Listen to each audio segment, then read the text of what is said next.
अस्सलाम वालेकुम स्टूडेंट्स। तो आज हम एडजेक्टिव का तीसरा लेक्चर पढ़ेंगे जिसमें हम कंपैरिजन ऑफ एडजेक्टिव्स पढ़ेंगे। तीन टाइप्स के होते हैं, पॉजिटिव डिग्री, कंपैरेटिव और सुपरलेटिव। अच्छा, किसी भी एडजेक्टिव को ना तीन टाइप्स में कंपैरिजन जब हो रहा हो तीन टाइप्स में डिवाइड किया जाता है। एक पॉजिटिव होता है, दूसरा कंपैरेटिव होता है और तीसरा सुपरलेटिव होता है। डिग्री ऑफ क्वालिटी जो होती है ना, उसकी बेस पे ये थ्री टाइप्स का है। ठीक है। अच्छा, सबसे पहले जो है स्वीट स्वीट पॉजिटिव डिग्री है, मतलब इसमें लीस्ट डिग्री ऑफ क्वालिटी है। ठीक है, सबसे कम डिग्री ऑफ क्वालिटी। दूसरा है स्वीटर, इसमें ये कंपैरेटिव है।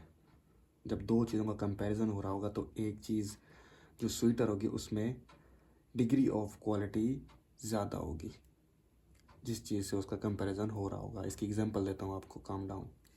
और जो थर्ड है वो है स्वीट टेस्ट, इसमें जो डिग्री ऑफ क्वालिटी है वो मोस्ट होगी, सबसे ज़्यादा होगी। ठीक है। अच्छा, अब जैसे मैंगो इज़ स्वीट या माई मैंगो इज़ स्वीट, ये जो आम है वो मीठा है। ठीक है। उसके बाद जब कंपैरिजन में आएगा उसमें my mango is sweeter than yours, comparison sweeter. Okay. उसके बाद है लास्ट है स्वीटेस्ट, सबसे ज़्यादा क्वालिटी ऑफ डिग्री जो होगी। My mango is the sweetest among all the mangoes.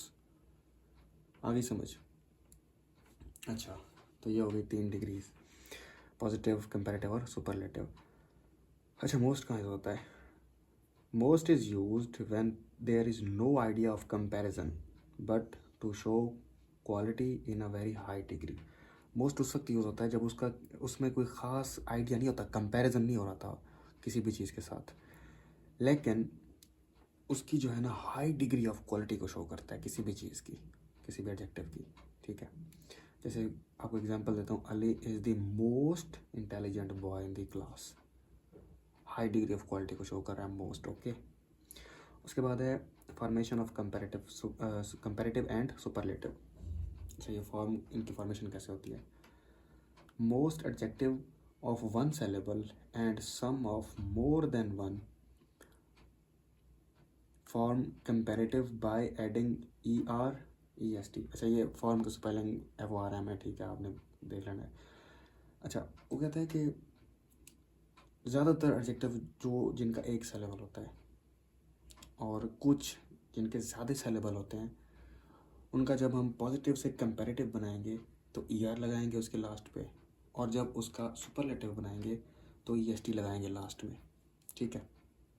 Saleable क्या होता है? एक ही आवाज़ में एक ही आवाज़ में जो लफ्ज़ बोला जाए ना उसको सेलेबल कहते हैं, जैसे कैट है। अच्छा, when positive ends in E only RST are added.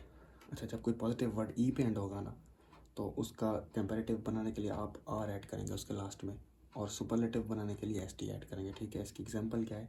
Brave, देखिए लास्ट E पे एंड हो रहा है तो ER कंपैरेटिव में आ गया ब्रेवर, और EST लास्ट में, ये कौन सी डिग्री है? Superlative. Okay. Brave, braver, bravest. When the positive ends in Y preceded by a consonant, Y is changed into I before adding ER and EST। ठीक है। अच्छा, जब पॉजिटिव एंड हो रहा होगा Y पे, जैसे हैप्पी है, Y पे एंड हो रहा है, प्रिसीडेड बाय अ कॉन्सोनेंट, उससे पहले अगर कॉन्सोनेंट होगा। ठीक है, प्रिसीडेड पहले वाले वर्ड्स को कहते हैं। पहले अगर कॉन्सोनेंट होगा तो हम क्या करेंगे? Y को I में तब्दील कर देंगे और साथ ER लगा देंगे कंपैरेटिव में। ठीक है। और सुपरलेटिव में EST लगा देंगे। सबसे पहले क्या करना है? Y को चेंज करना है I में, उसके बाद जब कंपैरेटिव बनाएंगे ER लगाएंगे, और जब सुपरलेटिव तो उसका क्या लगाएंगे? EST लगाएंगे। Okay. When the positive is a word of one syllable ends in single consonant preceded by short vowel, this consonant is doubled before adding ER EST। इसकी क्या बात है? वो ये कहता है कि जब पॉजिटिव वर्ड एक syllable का हो, मतलब एक ही आवाज़ में कहें, जैसे रेड, ज़्यादा सेलेबल ब्यूटीफुल, 3 सेलेबल है इसमें, ठीक है, ये तो आपको समझ आ गई है। उसने कहा जब एंड हो रहा होगा ना, एक तो एक सेलेबल का वर्ड होगा, ठीक है, एक सेलेबल होगा उसका, राइट। उसके बाद ends in single consonant, consonant पे एंड हो रहा होगा, डी कॉन्सोनेंट है, और प्रेसिडेड बाय वॉवल, उसके पीछे उसके वावल होगा। तो हम क्या करेंगे, जो कॉन्सोनेंट है उसको डबल कर देंगे, फिर ई आर और ई एस टी लगा देंगे, ई आर कंपेरेटिव के लिए और ई एस टी सुपरलेटिव के लिए। आगे समझ, फिर बताता हूँ। जब कोई वर्ड एक सेलेबल हो, उसका एंड हो रहा हो कॉन्सोनेंट पे, प्रिसीडेड बाय उसके पीछे क्या हो, वावल हो, तो हम क्या करेंगे, जो कॉन्सोनेंट है उसको डबल कर लेंगे और उसके बाद E R E S T लगाएंगे, ई आर कंपेरेटिव और ई एस टी सुपरलेटिव के लिए, ओके। उसके बाद adjective of more saleable form comparative and superlative by putting more and most. अच्छा, मोर एंड मोस्ट कहाँ लगाना है, जब ज़्यादा सेलेबल होंगे ना तो कंपैरेटिव और सुपरलेटिव उनका इस तरह बनेगा कि उसमें मोर और मोस्ट लगा दें आप, जब ज़्यादा सेलेबल होंगे।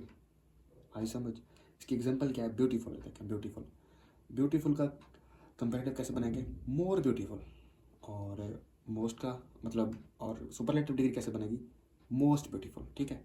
Beautiful positive degree, more beautiful comparative degree, और जो सुपरलेटिव है most beautiful. Two syllable adjectives ending in ful use, जैसे example useful, less hopeless, ING boring, ED surprised, others modern, recent, foolish, famous, certain.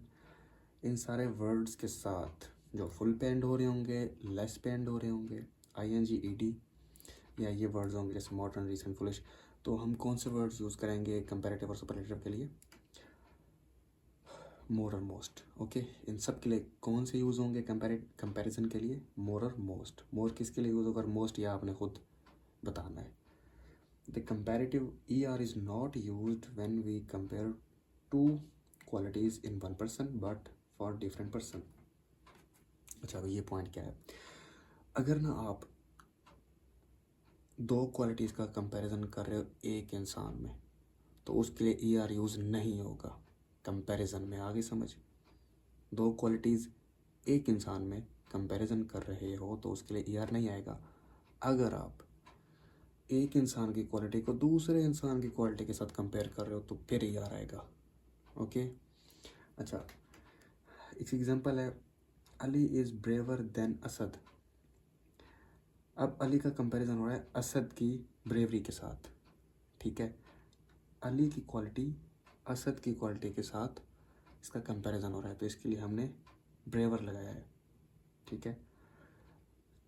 अच्छा, अब अली के अंदर ही दो qualities हैं, उनका उनका कंपैरिजन बनाने के लिए हम क्या यूज़ करेंगे, उसके लिए हम यूज़ करेंगे मोर। आगे ये समझ, Ali is more brave than prudent. Brave और प्रूडेंट अली है, लेकिन ज़्यादा ब्रेव है देन प्रूडेंट, सेम पर्सन है, उसी की क्वालिटीज़ का कंपैरिजन हो रहा है। अगर एक पर्सन की क्वालिटी का दूसरे पर्सन की क्वालिटी के साथ कंपैरिजन होगा तब ईयर लगाएंगे। आगे समझ, इन अ कंपैरिजन। उसके बाद if a thing is compared with its own group and others. अच्छा, अब कोई चीज़ है ना, उसको आप उसी के ग्रुप के साथ कंपेयर कर रहे हो तो उसके साथ अदर लगाना है, ठीक है। जैसे आयरन, आयरन की एग्जांपल है उसकी अदर मेटल्स के साथ, अदर मेटल्स के साथ, तो iron is more useful than any other metal, ठीक है। क्या यूज़ करेंगे, अदर यूज़ करेंगे। अगर कोई चीज़ अपने ही ग्रुप के साथ कंपैरिजन में आ रही होगी तो उसमें क्या यूज़ करेंगे, अदर यूज़ करेंगे, ठीक है। Iron is more useful than any other metal. आगे समझ। तो ये कुछ पॉइंट्स थे आज एडजेक्टिव के थर्ड लेक्चर में जो कुछ पढ़ा है हमने कंपैरिजन का। आज कंपैरेटिव था लेक्चर, कल हम पढ़ेंगे इर्रेगुलर कंपैरिजन्स। और आई होप आपको ये लेक्चर समझ आया होगा। जो कुछ समझ नहीं आया आपको तो आप कमेंट कर दें, वो फिर मैं दोबारा समझा दूँगा आपको। थैंक्स फॉर वॉचिंग, अल्लाह हाफिज़।